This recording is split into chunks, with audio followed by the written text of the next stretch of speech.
Merci de nous rejoindre. Vous êtes bien dans votre émission Direct Santé. Aujourd'hui, on parle de l'hypertension artérielle, qui est un problème de santé publique. Donc pour ça, je suis accompagnée de docteur Elan Kofi Efadi, qui est médecin cardiologue à la clinique médico-cardiologique Cœur de Grâce.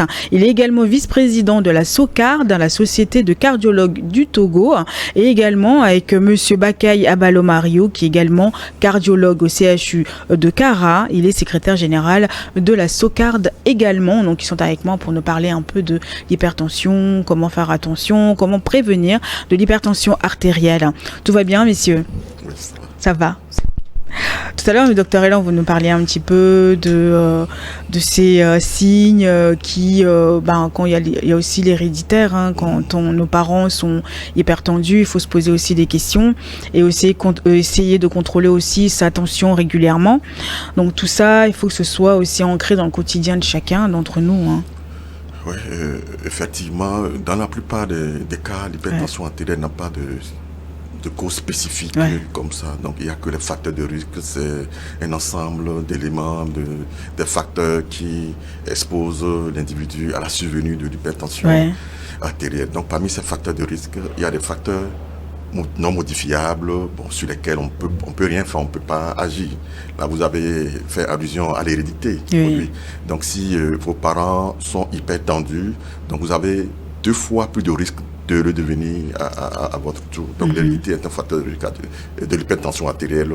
Voilà. Il y a l'âge aussi, donc plus on vieillit et les artères deviennent plus rigides. Donc la tension artérielle, effectivement, peut apparaître. Il y a le sexe également, surtout chez les femmes. Donc il y a 3 périodes de la vie de la femme qui sont délétères. Il y a, comme on le dit, la contraception. La contraception, voilà, donc c'est des moments de survenue d'hypertension artérielle, la grossesse et la ménopause. Voilà, donc il faut faire vraiment attention. En dehors des facteurs classiques, donc il y a ces états qui peuvent exposer la femme à la survenue d'hypertension artérielle. Donc en dehors de ces facteurs dits non modifiables, donc nous pouvons énumérer les facteurs de risque modifiables. Donc sur ces facteurs, on peut agir, tels que le surpoids. Le surpoids, oui, aujourd'hui, on en parle souvent. C'est devenu une pandémie, c'est compliqué, mais ça reste et ça demeure un facteur de risque de l'hypertension artérielle, un facteur de risque cardiovasculaire. Il y a le manque d'activité physique également. Aujourd'hui, nos sociétés s'est modernisée, avec comme on le dit, les effets collatéraux, voilà, les gens ne bougent plus comme auparavant, on rentre dans sa voiture rapidement. Alors donc il n'y a plus d'occasion pour marcher, pour faire des activités physiques. Donc le manque d'activité physique est un facteur de risque. Il y a la consommation, l'alimentation et l'alimentation également. En l'occurrence, la consommation excessive de sel. Donc il faut faire attention. Le tabagisme, l'alcool, le stress. Bien que le stress ne peut pas être considéré comme un facteur de risque à part entière, mais le stress peut faire compliquer une pathologie cardiovasculaire sous-jacente. Il y a le mauvais sommeil également. Donc ça, c'est les nouveaux facteurs cardiovasculaires, le mauvais sommeil, tel que l'apnée du sommeil. L'apnée du sommeil, c'est une obstruction des voies aériennes respiratoires au cours du sommeil. Donc c'est chez les patients qui ronflent beaucoup. Donc le ronflement, avant on disait que oui, un vrai mâle doit ronfler quoi, donc un vrai garçon doit ronfler, non c'est pas vrai. Le ronflement aujourd'hui est disons l'un des signes phares de la maladie, on appelle le syndrome d'apnée du sommeil. Donc, voilà. On en avait parlé. Donc, il y a l'isolement social également, la solitude, ça c'est le nouveau facteur de risque.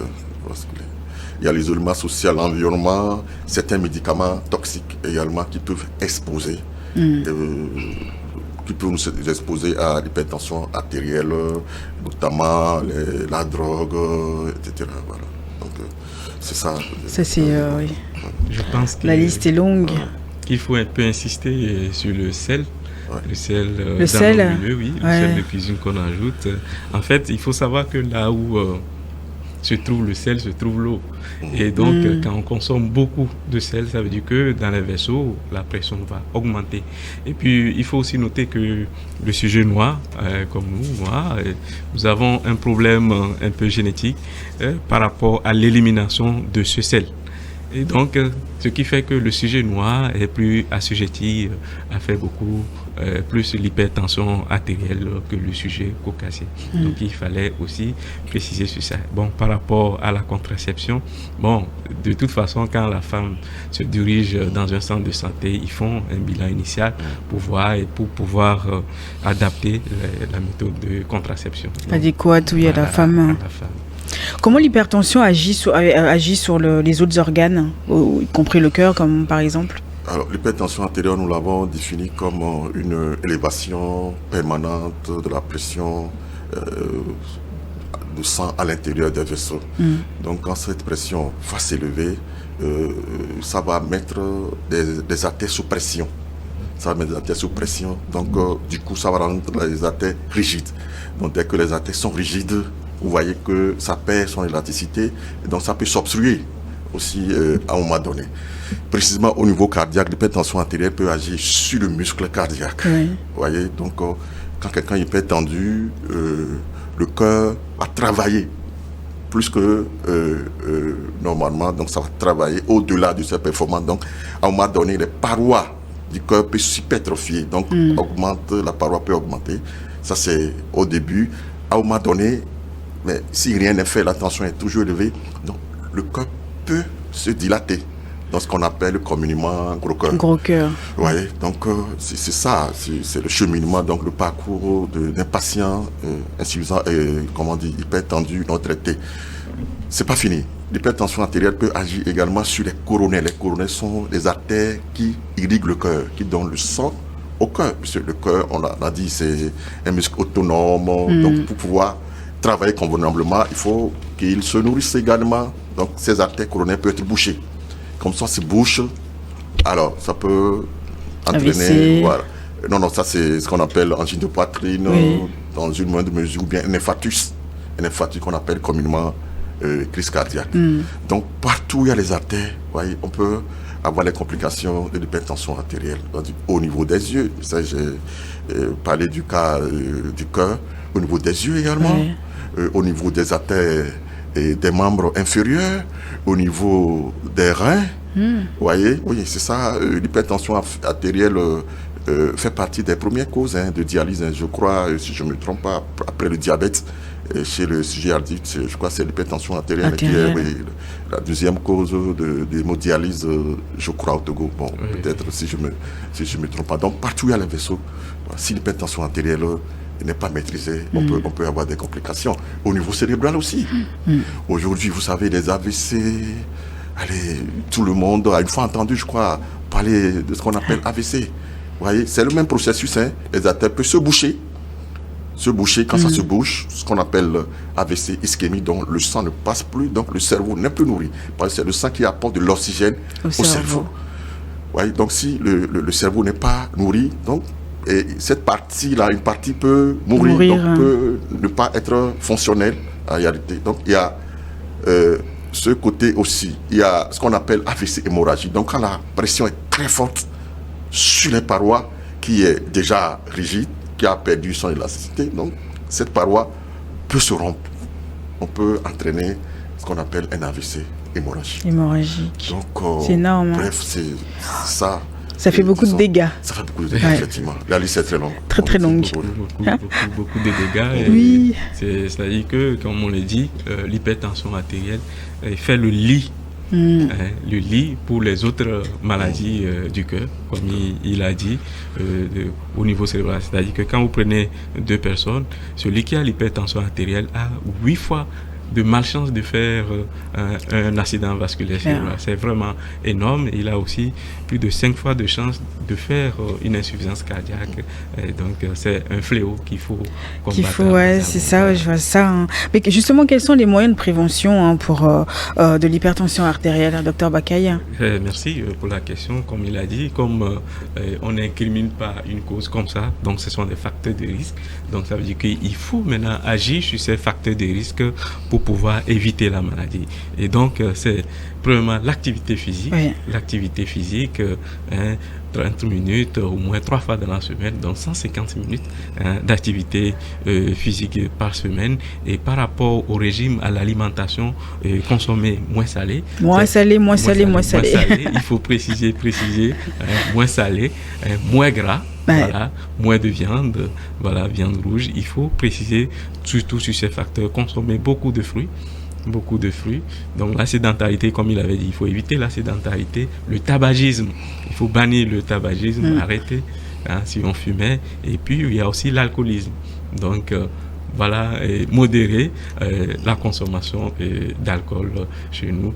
Donc, dormir bien, comme il a dit, il est médecin, c'est lui qui s'occupe de nos pathologies de sommeil dans la cardiologie. Donc, il faut préciser avoir une bonne qualité de sommeil pour éviter l'hypertension artérielle et aussi le stress. C'est vrai qu'on est stressé, mais bon, il faut avoir des moyens de pouvoir se déstresser pour éviter aussi. Justement, les activités physiques, ça aide à se défouler. Oui, les activités physiques, quand vous voyez maintenant, nous avons commencé à les mettre sur nos ordonnances. Vous ne pouvez pas sortir d'un cabinet. C'est bien ça. Voilà, le premier médicament que nous précisons maintenant, c'est l'activité sportive. On l'écrit maintenant. On l'écrit bien, maintenant, activité physique, parce que quand vous arrivez à la maison, vous montrez que c'est votre ordonnance et qu'on a mis activité physique. Ça permet d'attirer l'attention de la famille, des collaborateurs pour insister sur cette activité physique. Donc, ce sont ces moyens-là, voilà, de prévention de l'hypertension artérielle. Il a cité les facteurs de risque sur lesquels on ne peut pas agir. Ça, on ne peut pas faire grand-chose sur l'âge, sur l'hérédité. Donc, agir sur ce qu'on peut agir pour pouvoir éviter l'hypertension artérielle. Bon, parlons d'activité physique, justement, quel type d'activité physique qui peut être bénéfique aussi pour l'hypertension artérielle? On a une image, la régie, s'il vous plaît, comme ça le docteur Elan pourra un peu nous détailler là-dessus. On y va? Oui, alors déjà, je pense qu'aujourd'hui, le manque d'activité physique, c'est un problème majeur de santé publique. Et c'est en cela que j'apprécie vraiment énormément l'initiative du gouvernement qui a décrété dans toutes les communes, je crois, une fois par mois, une séance d'activité physique. Franchement, c'est un geste salutaire. Oui. Alors, l'activité physique, c'est vrai, c'est bon. On demande souvent à nos patients de faire une activité physique et tout, mais il y a une question qui revient par récurrence. Comment faire cette activité physique pour qu'elle soit bénéfique? C'est la question. Ça, on ne le dit pas très souvent. Oui. Alors, comme mon confrère Dr Baka, il a dit, alors ce qui est recommandé, c'est 30 minutes d'exercice physique modéré, intense, plus ou moins. Par jour ou bien 3 fois par semaine. Si on peut le faire par jour, tant mieux.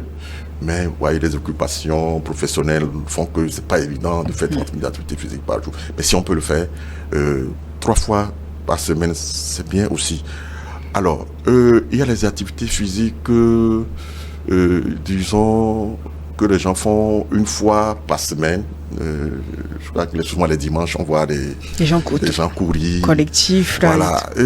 C'est mieux que rien. Ouais. C'est pas mal. On va les encourager à continuer. Voilà. Bon, maintenant, là où le bas blesse, c'est que, après cette activité physique, si, les gens se mettent à prendre de l'alcool, à manger le gras, vraiment, vous annulez l'effet bénéfique de cette activité physique. Ouais, donc, c'est cette mise au point que je voudrais faire. Maintenant, concernant le sujet proprement dit, l'activité physique est un couteau à double tranchant. Ça, il faut le reconnaître. Ce n'est pas que bénéfique. Donc, il faudrait vraiment le faire dans des conditions bien précises. Donc, si vous pouvez... Pour revoir l'image, s'il vous plaît. Alors, ce qu'on appelle l'échelle de Borg. Bon, pour savoir... comment savoir qu'on est en train de faire une activité physique modérée telle que recommandée. Voilà. Il y a une échelle qu'on appelle l'échelle de Borg qui est modifiée là, côté de 0 à 10. Donc, ce que nous recommandons aux patients, c'est d'être dans la zone cible.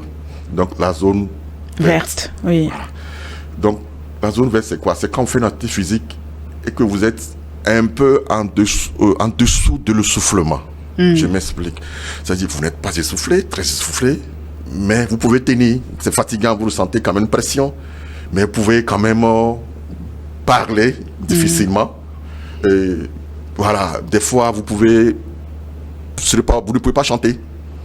Voilà, même si vous chantez, ça ne sera pas si évident que ça. Donc, si vous êtes dans cette zone, franchement, à la limite de l'essoufflement, donc vous savez que franchement, vous êtes en train de faire une activité physique bénéfique. D'accord. La marche, oui, c'est une bonne chose. Mais il faudrait que cette marche soit rapide, que cette marche respecte ces conditions-là. Oui. C'est vrai, c'est mieux que rien de marcher tranquillement, mais vraiment pour que ce soit bénéfique pour le système cardiovasculaire, il faut vraiment être dans cette fourchette-là. Alors, il y a des patients particuliers, des sujets particuliers, vraiment, là, chez ces patients, il faut vraiment faire attention. C'est-à-dire les patients qui sont hypertendus. Un sujet normal qui n'est pas hypertendu, au cours de l'effort intense, peut voir sa tension artérielle très élevée. Je crois que le Dr Bakayi peut le confirmer. Au cours de l'épreuve d'effort que nous faisons, les gens ont une tension artérielle jusqu'à 230, 240. Les patients qui ne sont pas préalablement hypertendus. Oui. Voilà, donc si vous êtes hypertendu, vous avez envie de faire une activité physique vraiment de grâce, c'est intéressant que vous preniez votre tension artérielle. Que votre tension artérielle soit contrôlée. Sinon, ça peut constituer un risque. Effectivement. Les patients qui ont un problème cardiaque, ça aussi, il faut vraiment faire attention. Normalement, c'est des patients qui passent dans des centres de réadaptation cardiaque. Bon, malheureusement, c'est pas encore très développé chez nous. Voilà. Donc, à ces patients, on leur prescrit une activité physique. Comme le docteur l'a dit, on prescrit une activité physique, en réalité, pour que ça se fasse dans un cadre réglementaire sécurisé. De toute façon, l'idéal, c'est d'aller quand même consulter avant. Oui, pour les sujets fragiles, comme je le dis, les sujets fragiles, vraiment hypertendus, diabétiques aussi. Il faut vraiment échanger avec le médecin, voilà, avant de commencer une activité physique intense, ce que je voulais dire. Donc, comme l'a dit Dr Erland, c'est important de préciser, de faire des activités physiques adaptées, d'accord, adaptées à sa situation.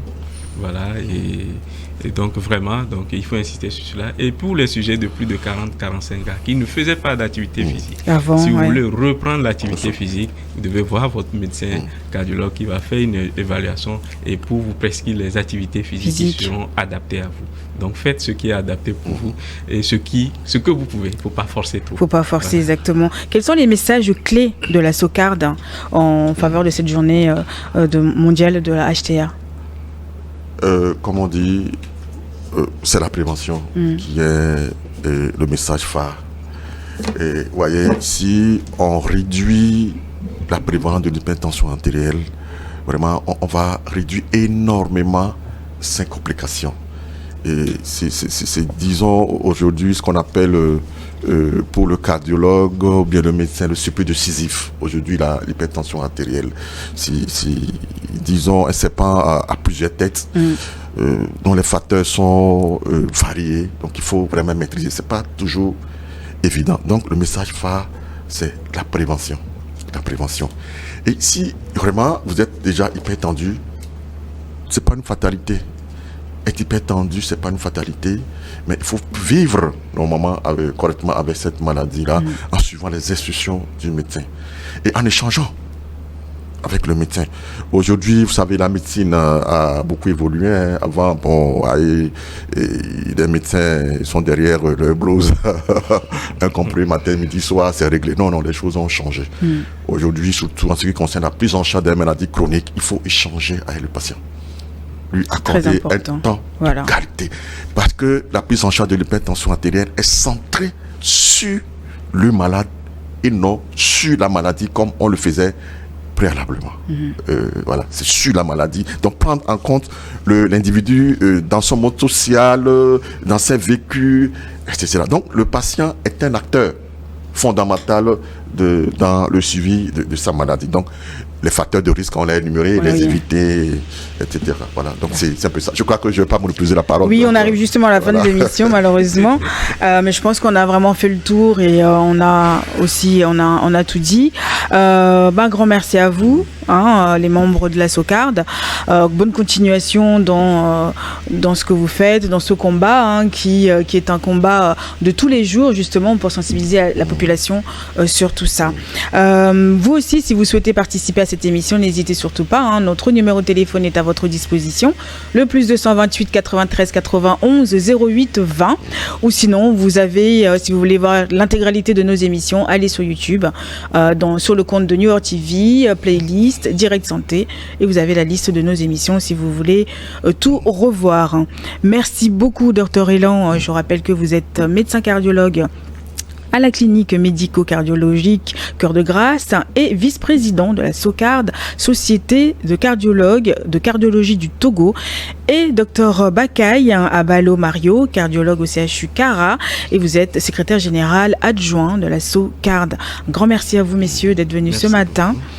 Merci à notre partenaire Voltic, merci à Yves, à la régie et à Hervé également, et puis un grand merci à vous tous qui nous suivez tous les jours dans cette émission. À demain. Bye bye. Merci. Merci, madame.